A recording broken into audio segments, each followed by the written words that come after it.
தமிழகத்தில் அராஜக ஆட்சி நடந்து கொண்டிருக்கிறது. பெண்களுக்கு பாதுகாப்பு கிடையாது. இந்த திராவிட நாடு சொல்லி அவங்க குடும்ப ஆட்சி தான் நடந்துட்டு இருக்குது கண்டி மக்கள் ஆட்சி நடக்கலை. கொஞ்சம் யோசித்து பாருங்கள். பத்திரிகை நிருபர் நீங்களே யோசித்து பாருங்கள். கொஞ்சம் எப்படி இருக்குது தமிழ்நாடு எப்படி இருக்குது? அமைதியாக இருக்குதா? கொலை கொள்ளை குற்றம் இந்த பெண்கள் பாலியல் வன்கொடுமை தான் அதிகமாக இருக்குது. இந்த வெறி பிடிச்சி அலையிறானுங்க, திமிர் பிடிச்சவங்க. சொல்லுங்கள், கொஞ்சம் யோசனை பண்ணி பாருங்கள். மக்களுக்கு பாதுகாப்பு இருக்கா இந்த ஆட்சியில்? அம்மா இருந்த ஆட்சியில் அம்மா இப்போ போலீஸுக்கு முக்கியத்துவம் கொடுத்தாங்க.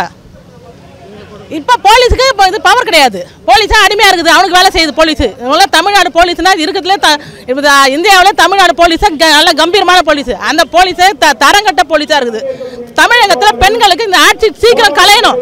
தம்பிகளை தீர்மானம் போடணும். இல்லாட்டி நாங்கள் வந்து வராஜம் பண்ணி ஆட்சியில் உட்காருவோம். நாங்கள் உட்காருவோம். மீண்டும் மக்கள் ஆட்சி வரணும். புரட்சி தலைவி அம்மா ஆட்சி வரணும்.